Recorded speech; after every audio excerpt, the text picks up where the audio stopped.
Stan's going to be presenting a talk about his work and printmaking practice with specific reference to his use of Mezzotint and its techniques and materials. Stan's been interested in art all his life, and in fact he had his first painting exhibited when he was only 7 years old.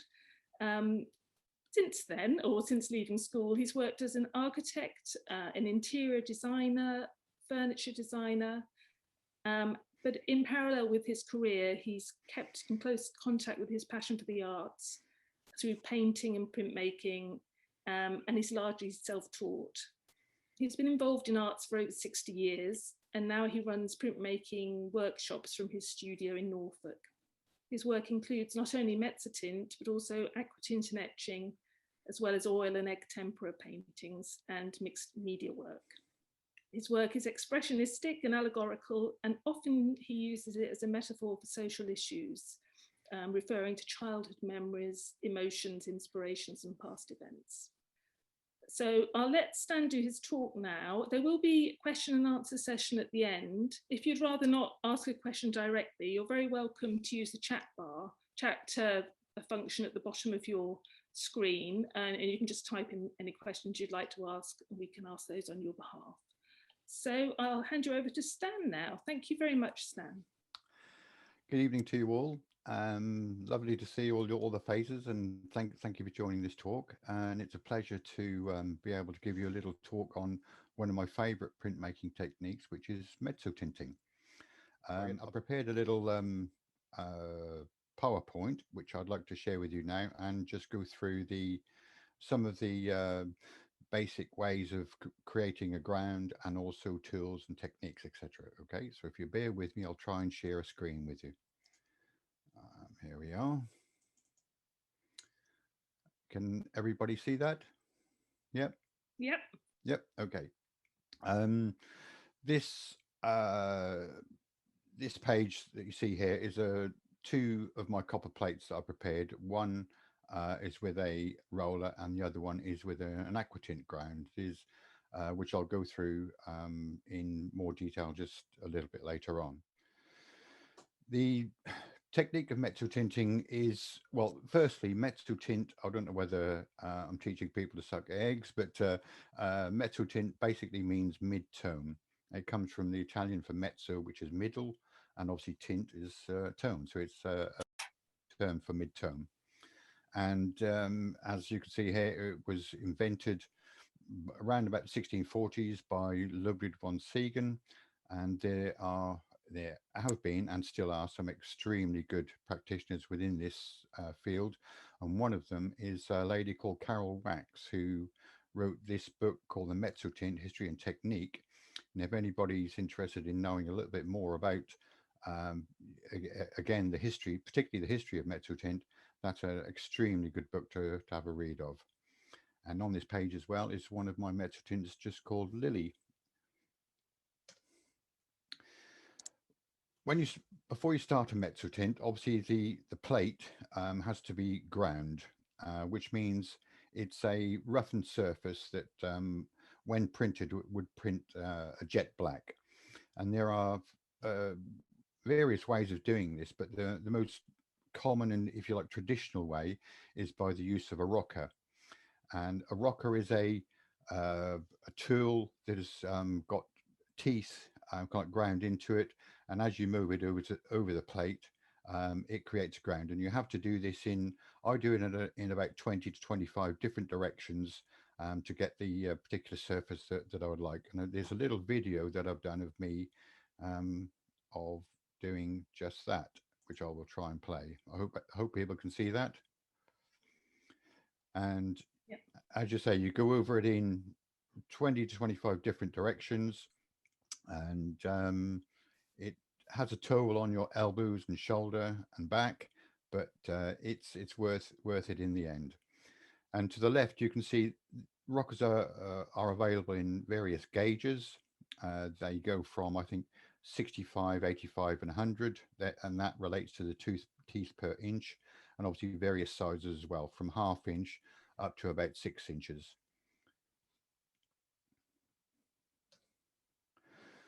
But There's also a number of other ways of creating grounds. It doesn't have to be with a rocker because they can be extremely expensive tools to purchase. And one of a way that I particularly like working is with a scribe plate. And what that is, I go over the plate again in all these different directions, but I use a dry point scribe, and each line is about half a millimeter in space, and just keep going over the plate and to create that a lovely linen texture ground. There's also aquatint. You can create a ground with aquatint, and that if you put a fine aquatint on, again, I do this generally about 4 to 5 times for about 3 to 4 minutes per etch, and that gives again a really nice ground. And in particular, Mezzotints done with an aquatint ground are really soft. They're really beautiful images, very soft.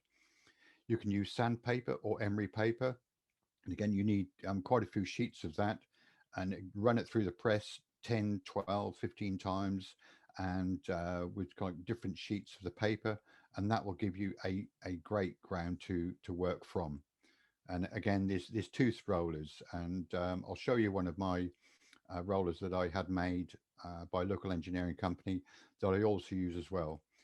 And also, particularly again with an aquatint ground, or even with a small roulette or other types of roller, you can mask off the areas and do selective aquatinting, which is shown on this image on the bottom left, which is hobby horse and fool. And the excuse me, and the hat and also the bodice was metal tinted. The metal tint yet technique was used in those particular areas. These are some of the tools that are used in the practice. Primarily, they are just scrapers and burnishes uh, of varying sizes, lengths, sharpness, and so on. And I've got some, and I've even got some very small ball burnishes that I will show you a little bit later. That I believe is used for embossing or embroidery, and I can't remember where I bought them, but they are fantastic little things. And there's a couple of images here. One shown a plate being burnished, and the other one being scraped. And there is a quite a distinct feel to the plate when using those different tools, because obviously one you're flattening the burrs on the plate by burnishing, and the other one you're effectively cutting them off. So there is a distinct difference in the finish that you get. And the image on the left, sleep, is that's a progress image of one of my plates that I worked on, and after, as it says there, many hours of burnishing. And these are some images from different types of grounds that I've worked on. Diesel, that the boxer, uh, rather sad eyes, hasn't he? That's on a traditional rock plate. Journey back, that's again on a scribe plate, and you can see in particular, you can see some of the lines if you look closely, going in various different directions. And again, with the cake stand, there's a detail there showing you what I would class as almost like a linen type of effect that you get with that type of grounding of a plate. And the figure study in the middle is from a plate with that tooth roller that I talked about, which was on the first page. And again, that gives a lovely soft but coarse finish, which again I particularly like. I think I just like mezzo tinting, but there you go. Um, and this is just a very small selection of my work with, you know, again, various things that shows the complete sleep, which has been hand colored. You can obviously use inks to color a Mezzotint plate, but you have to be obviously very careful. You can mask off and then ink and then print and mask off and ink and so on. But I tend to use either watercolor or even egg tempera on a Mezzotint plate. And a lot of my work, as Kate said, revolve around kind of social issues, memories, dreams. This image particular in the bottom with the lady with the brooch, that was of a dream I had one evening, and hence the title of that is called Remnants of a Dream. Um, the sleep again, it's just a representation of how I see sleep. Sometimes you're in this kind of different state, and all these kind of dreams and images that you see within it. And again, the one on the top right, which is called Mirror Mirror, that was a period of time where there was a lot of self-centered people. It's got nothing to do with Cinderella or whatever it was. It's all about the inward-looking people, and all they ever look at and think about is themselves. That was the basis for that, and the bottom one is just primarily a figure study. That's very basic what mezzotinting is, and I would like to open it up for questions and any areas of that particular technique that you'd like to know about. I'd be very happy to or try and answer all the questions you may have. Brilliant. That's it. Thank you very much, Stan. I'm sure lots of people have questions. Liz Kelleher. Liz, hello, Liz. Yes. Yeah. Great. Could I ask Stan a question? I've never done Mezzotint, but where the print studio where I work and have done for a very long time, I inherited a rocker, and one of my students very nobly took it home for the weekend and spent many hours with it and really got nowhere. Then when I was in Intaglio, what I realised with our rocker is it hasn't got any holes in it, and we can't put on the extra weight, which I'm assuming must give it a bit more oomph. Are we on a hiding to nothing with our rocker? No, not at all. I mean, obviously, yes, the weight that saves you, because one thing you don't have to do with the rocker is press too hard. Yeah. You shouldn't stand above it and lean on it and to give you the ground. The weights, excuse me, the weights will do that for you. But if you haven't got any holes in it, you could have some bars of metal made longer with holes drilled in wider than the actual rocker itself. Put some bolts through that, and that will hold that in place. Right. So I need to give it some thought. Yeah, and try and give it a bit more oomph with the weights. It really would be quite easy to do. You could just have it made wider than the actual rocker with holes drilled, so you could clamp the rocker within these two pieces of metal, and then attach the arm to the weights themselves, and that's as simple as that, really. Right. I'll give it some thought. One of my small rockers, one of my half-inch rockers, that obviously hasn't got any holes in, but I clamp it between those two pieces of metal that I showed you. Yeah. And actually, yeah, Stan, could you put your rocker picture up again, the page from the rocker, just so that people can see what the rockers look like? Yeah, that's a rocker. You see those two pieces of metal holding the rocker with the bolts going through it. Yeah. If they were wider than the actual rocker themselves, well, then you could sandwich it between the two bolts. Sandwich it between the two bolts, and that will hold it in place. Right. And using sandpaper, because I can't remember his name. Is it Martin Lewis? There's a great American artist who, in the 30s, who did a lot with sandpaper. And is it just a case of it through the press, back and forth, repositioning it all the time? Yeah, well, I would use a piece of sandpaper, say twice. Again, you kind of put it, reposition it, put it through, and then change another sheet of paper. I would prefer using emery paper rather than sandpaper. Right. And quite a coarse, perhaps a 300 gauge or 300 gauge paper.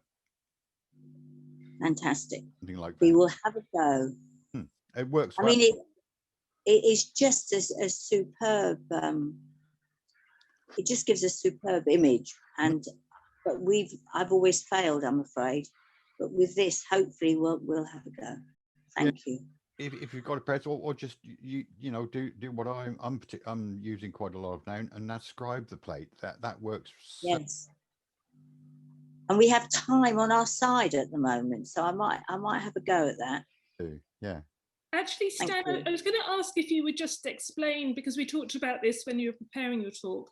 You know, you can buy bought pre-rock plates. I wondered if you could just explain what you think about those and why you rock your own plates rather than buying the pre-rocked ones. Well, there is a gentleman on the internet. I can't remember his name, who actually does hand-rocked pre-rock plates that you can purchase.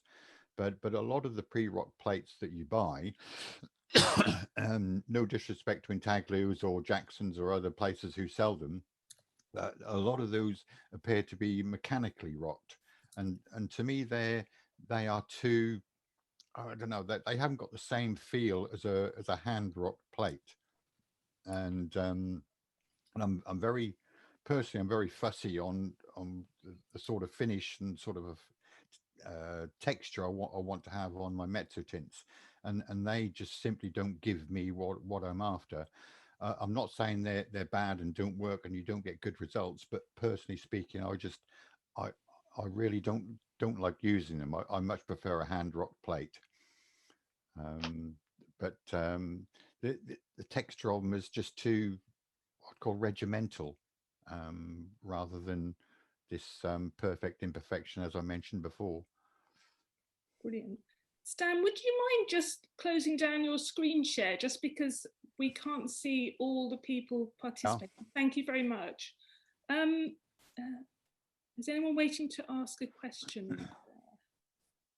Reb? Oh, somebody has said, Ruth Barrett Daines is telling us that Andrew Baldwin, the creator of Big, B-I-G, taught the sandpaper technique at the Ochre Print Studio. Right. I don't know if others know about that. Okay, actually, yeah. And also, I was going to ask you if you could explain how long it takes you to rock your plate, if you rock it by hand rather than do the emery paper. For a 15 centimeter square plate, probably takes me in the region of about 4.5 hours, 5 hours. Something like that, because again, what I use, I made myself up a little turntable that I put the plate on, and I just have all the directions marked on it, and I just keep turning it and rocking it, turning it, rocking it. And I think it's about 20 to 25 different directions that I rock the plate in. It's probably quite meditative by the time you've finished doing your rocking. It's actually quite, weirdly enough, it's actually quite enjoyable. Yeah. You know, and as you say, your mind just starts to drift off a bit. Mind you, you have to concentrate, because as you're moving the rocker over the plate, you want to keep a consistency of line. Yeah. You don't want the lines to be kind of too far apart. Okay. And do you know, before you begin, do you choose the type of rocking for your plate depending on the image you want to create, or do you rock your plate first and then think about the image? If you're using, say, the linen technique rather than, you know, a more closely rocked plate, for example. I've got quite a number of plates already and I've got a number of plates already scribed. And yes, it really depends upon the image that I'm working on as to the type of plate that I want to use. Yeah. Brilliant. But like I said, Aquatint is again a fantastic brand as well. Okay, we have got some other people waiting to talk. Rebecca Denton is wanting to speak. Hi, Stan. Thank you for doing this. That's all right. Beautiful images you have. I follow you on Instagram. Oh, we follow each other. Yeah. I was just wondering what's the difference between the end result of the rock plate and the aquatinted plate? Maybe you said already. I'm sorry if you said that already. The end result is the softness. An aquatinted plate always has this just beautiful softness to it. And again, I love a rock plate. I like a scribe plate. I like a sandpaper plate. I like an aquatint plate, because they all have their own specific beauty. I just love Mezzotint. I think it's just such Mm, an incredible technique, yeah. and an aquatint plate is just so soft and so easy to work with.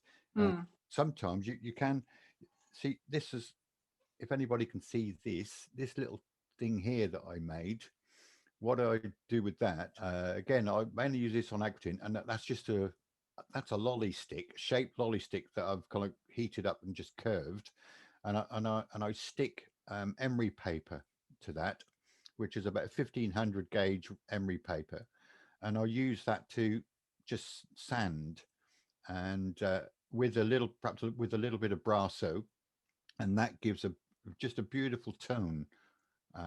Again, particularly on aquatint, it works so well. And there's all these sort of little things that you can invent yourself to give you what you want. And this is one of the, if you can see it, if anybody can see it, this is one of the tiny little ball burnishes that I use. Oh, yeah. Um, I might have to bring it back a bit. Yeah. Actually, on that subject, Stan, Kip Boyd has said he would love to see the detailed burnishes you mentioned. So I don't know if you've got any more to hand or. That one is that little burnisher. That's a great little burnisher. You can get some incredible detail on that. You don't have to use it on the flat either. You can use it on the point to give a beautiful little bit of detail, and that gives some really good line work. You can use it. I use it a lot on the side. It also applies with that burnisher as well.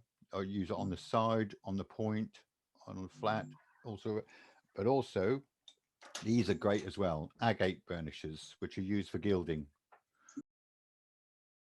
Use it flat, on the point, all sorts. It's just a question of experimentation, because the, you can go out and spend an absolute fortune on these things, and but you don't really need to. All you need is one good, let's say, one good scraper, which is like my hollow ground scraper, which is fantastic. A good little burnisher, and like I said, these things, I think I got a pack of about 5 for about 90p, and they're fantastic little things. Just dip them in a bit of oil, which you should do with any kind of burnishing, because they, if you're not careful, if you go too hard, they have a tendency to scratch. So just dip them in a little bit of oil and just very lightly go over it, and they give some fantastic detail. So yeah. what's that called? What, this one? Yeah. I think from memory, I've had these for quite a long time. I think I got them from the Range. Is the shop called the Range? Yeah, I know that one. Yeah. And I think that was in the needlecraft or embossing or embroidery section. Yeah, embossing. It's definitely embossed, because somebody's brought them in for me. Yeah, they're really, really fantastic little things. And again, this is another burnisher that I use. I've got several. They all look quite lethal to me. Well, particularly this one, I've where is it? I've stabbed myself in the finger on more than one occasion. Ooh, yeah. It hurts sometimes. Do you also have your roller there, Stan? Because somebody's asked if they could see that. Yes. This is my roller that I had made. Again, I don't know if I can put up no, you can't really see it too well. Yeah. That's all it's got teeth on it, and obviously when you run it over the plate, again in various different directions, spend about a couple of hours, 2.5, 3 hours, something like that, just going over your plate. That gives a really nice, fairly coarse texture that's also great to work on as well. And Stan had that made especially for him by a friendly engineering company, didn't you? Yes. Yeah. That's brilliant. I've got some more questions. Ian Latham is confessing that he's very lazy and he buys ready rock plates from Martin Maywood. Reb, I don't know, says, how do you transfer your image? Good question. Well, a lot of the times, transferring an image is relatively straightforward. what you need is obviously a good carbon paper if you do preparatory drawings. The traditional old, what I would call, what do you call them, secretarial carbon paper, that transfers really well. Frisk, I believe, do a tracing down paper that works well, and but a lot of the time, sometimes I'll do my own uh, oil based tracing paper, just rub some oil paint over the top. That works well. But one thing I have found is that when you draw over an image, it's better to use a ballpoint pen rather than a pencil, but don't press too hard because that can actually leave a indentation in the plate. And that's primarily how if I uh, do that technique, I will use any of those to transfer the image. But a lot of the times I work directly on the plate without any preparatory drawings. Nerves of steel, I think you have. No, no. Another question I have from Tessa. She says, other than copper or zinc, is there any other material that you can mezzotint? Well, I would only ever use copper. I've tried a lot with zinc, and it never gives me any the results that I'm after. To me, it's far too soft. But I would only personally, I would only ever use copper. Just about burnishing, to keep them in good order. One thing that I do use is I've got my what I call a little leather strop, and to keep them nice and smooth and shiny, I put a little bit of oil on here and just give them a rub on the leather, and that keeps them in really good order, because you can get copper transfer onto the burnishing face. So that's a good tip as well, just to keep them nice and shiny and smooth. Actually, I was going to ask, Teresa's got a question, I think. Teresa? I just wondered, do you ever get your plate steel faced? No. Oh, okay. No, I don't. Because I simply the maximum amount in any edition that I've ever done is 10, and sometimes I'll just do one. It really depends upon how I feel about the image itself. But the maximum I ever do is 10, so there's really no need to get it steel faced. And then I destroy the plate. Oh, you destroy the plates. Oh my goodness. You score through it then. I actually cut them in half and then print it. Actually, one thing you mentioned, I think, when we were preparing for the talk, was that you used the sort of the reverse side of the copper. Yes, that's something you wanted to talk about. Yeah. One thing you don't need to do is to use the polish face, because that's, to me, that's just too shiny, because obviously copper in itself holds ink really well, and it's very, very difficult to get clean. So in a way, you're almost like using, if you use the reverse side or ordinary milled copper, you've got a lovely tone on there already. So that helps you get the beautiful velvety black that you're after. And always perhaps give it a light sanding with some emery paper with a little bit of water, or even with a little bit of white vinegar and whiting. Just give it a good sand, just to give it a little bit of texture, a little bit of body, before I rock the plate or scribe the plate. Do you find that you limit the size of your images because you know how long it's going to take to rock the plate, or don't you let that daunt you? No, I like doing things small. I don't know. Okay. Yeah. I really don't. I think I'm a bit of a miniaturist. So I just love detail, and if I had a plate 50 by 60 centimeters, that would take me a couple of years to do it, and yes, I could spend that time on it, but you'd never get your money back by producing 10 of them. So not directly related to Mezzotint, but someone said, could you explain the egg tempera technique? Not to do with Mezzotint, that's to do with another part of your art practice, isn't it? Obviously, egg tempera is again an age-old medium that's used, and it's primarily egg yolk and water. But I put a few drops of Damar varnish with it, and there's many different temperas. There's many different recipes that people have used over the years with linseed oil, with Damar varnish.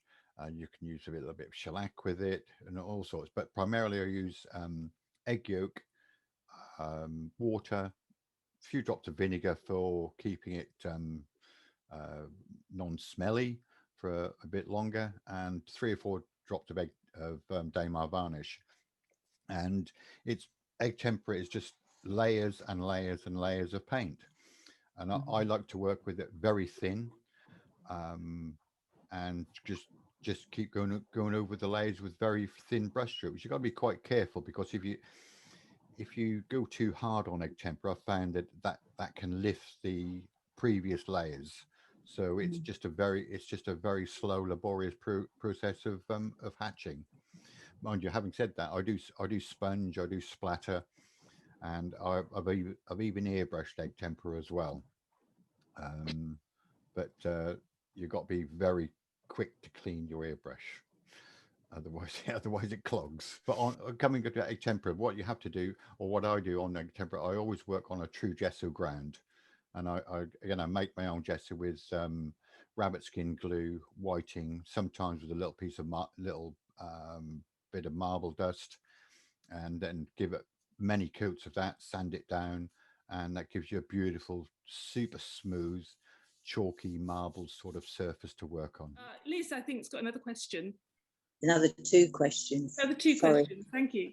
Right. May I have a sip of tea first?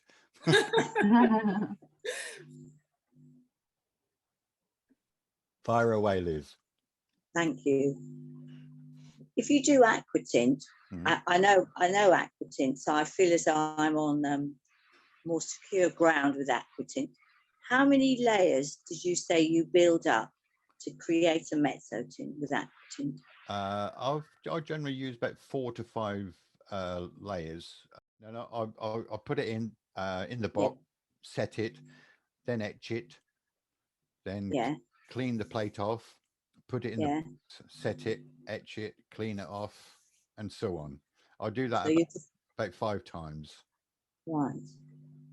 And then with, if you go wrong with mezzotint, how would you put it right? Or is it too difficult? It really depends upon the state of the plate. If you at the early stages, you can re-rock certain images. But if you're too far down the line and you think, I want to change A to B, that could be too far gone, because when you re-rock a plate after you put an image on it, you'll always see that image through it, and that's really difficult to work, because I've tried it, and it doesn't work very well at all. What you could do, if you wanted to, if the plate was completely gone, you could get some some emery paper, and you could start basically rubbing everything off, but you're just taking the top layer of the sheet off. So it is difficult to rectify any mistakes. It depends upon how far into the image that you've got. On that subject, Fiona has asked, she says, how do you determine that you've completed your image with sufficient burnishing? Do you have to keep inking and printing constantly? I've been asked this question quite a lot, but I actually see it in black and white. It's quite strange to explain. It's not like working on copra. To me, it's like working with charcoal. And the plate to me is black, and you can just see the level of burnishing that you need for a specific tone. Is that something you've learned over time, though, or is that something you were always able to kind of see? Yeah, even from the very first one, and many years ago. And I don't know. I just found it quite strange. I just saw it as a black sheet, and I was working from the black image. Yeah. So, but yes, you can do, of course. I mean, if you wanted to, you can do a little bit, do a proof, do a bit more, and so on. But the thing is, that's like we all know, wiping a plate can give various effects anyway.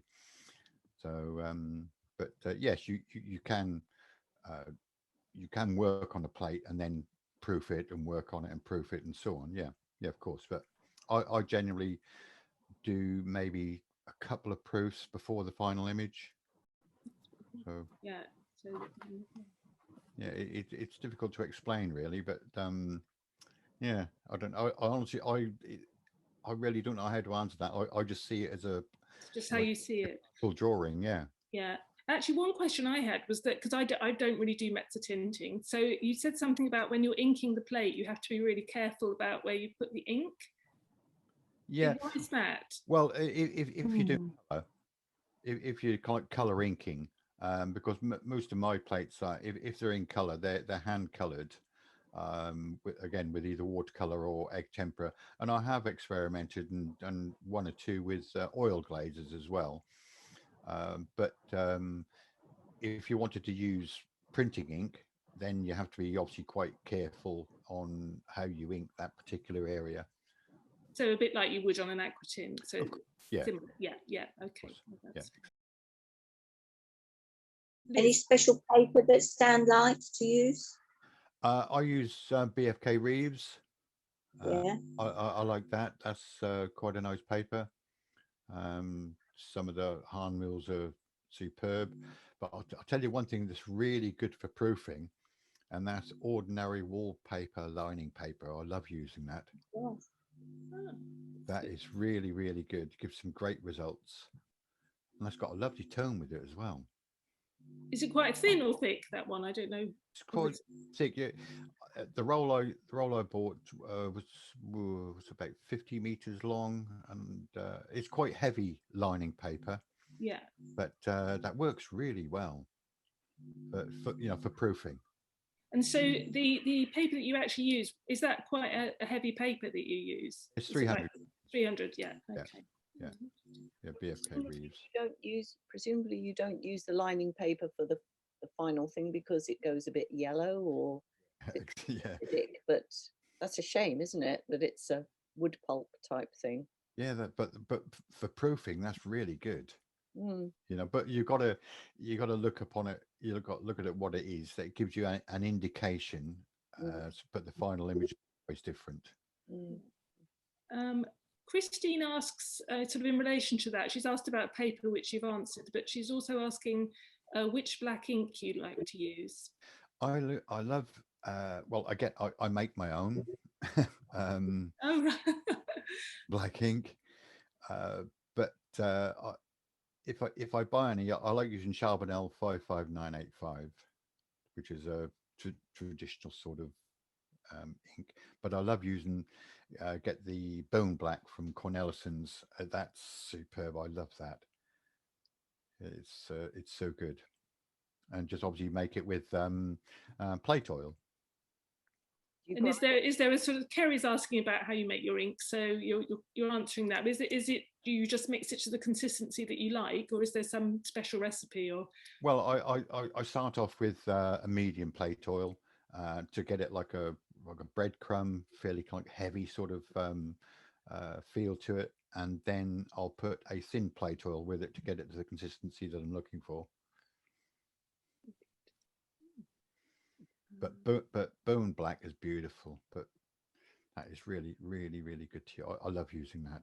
do you always use black, or do you sometimes diversify for another sort of monochrome image? Yeah. Or sepia, I suppose. Do you? Yeah. Yeah. Just use a little bit of sepia, a little bit of raw umber, or perhaps a little bit of burnt umber sometimes, maybe. As like one of the images that I showed you, that was in a blue, but a blue tint, but that was just more of an experiment rather than the final image. Yeah. Tessa, do you have a question? Hello. Hello. Hello, Stan. I just like to say I've never done Mezzotint, but it's been really interesting listening to your talk. Thank you. So thank you very much. I'd really like to, I'm going to go and follow you on Instagram now too, because somebody here said they were following you.